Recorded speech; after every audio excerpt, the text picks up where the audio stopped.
শিক্ষাগুরুর মর্যাদা। কাজী কাদের নওয়াজ। বাদশাহ আলমগীর কোমারে তাহার পড়ায় তোয়েক।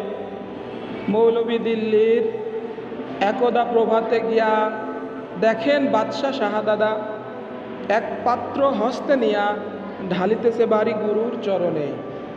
পুলকিত হৃদয়ে আনত নয়নে শিক্ষক শুধু নিজ হাত দিয়া নিজেরই পায়ের ধুলি ধুয়ে মুছে সব করিছেন সাপ সঞ্চারী আঙ্গুলি। শিক্ষক মৌলভী ভাবিলেন আজি নিস্তার নাহি, যাই বুঝি তার ছবি। দিল্লিপতির পুত্রের করে লয়াছে পানি চরণের পরে। স্পর্ধার কাজহীন অপরাধ কে করেছে কোন কালে, ভাবিতে ভাবিতে চিন্তার রেখা দিল তার ভালে। হঠাৎ কি ভাবে উঠি কহিলেন আমি, ভয় করি না কো যাই যাবে শির টুটি।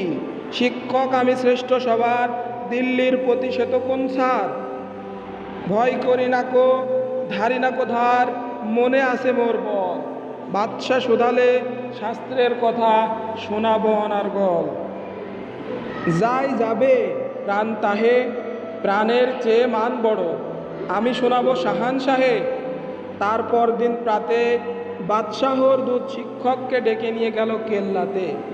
খাস কামরাতে যবে শিক্ষককে ডাকি বাদশাহ কহেন, শুনুন জবাব তবে। পুত্র আমার আপনার কাছে সৌজন্য কিছু শিখিয়াছে, বরং শিখেছে বেয়াদপি আর গুরুজনে অবহেলা। নইলে সেদিন দেখিলাম যাহা স্বয়ং সকালবেলা। শিক্ষককে কোন যাহাপনা আমি বুঝিতে পারিনি হাই, কি কথা বলিতে আজিকে আমায় ডেকেছে নিরালায়। বাদশাহ কহেন সেদিন প্রভাতে দেখিলাম আমি দাঁড়ায়া তফাতে। নিজ হাতে যবে চরণ আপনি করেন প্রক্ষালন, পুত্র আমার জল ঢালি শুধু ভিজায় আছে ও চরণ। নিজ হাতখানি আপনার পায়ে বুলাইয়া সযতনে ধুয়ে দিল না কেন, সে চরণ বড় ব্যথা পায় মনে। উচ্ছ্বাস ভরে শিক্ষককে আজি দাঁড়ায় সগৌরবে, কুর্নিশ করি বাদশাহের তবে কহেন উচ্চস্বরে। আজ হতে চির উন্নত হলো শিক্ষাগুরুর শির, সত্যই তুমি মহান উদার বাদশাহ আলমগীর।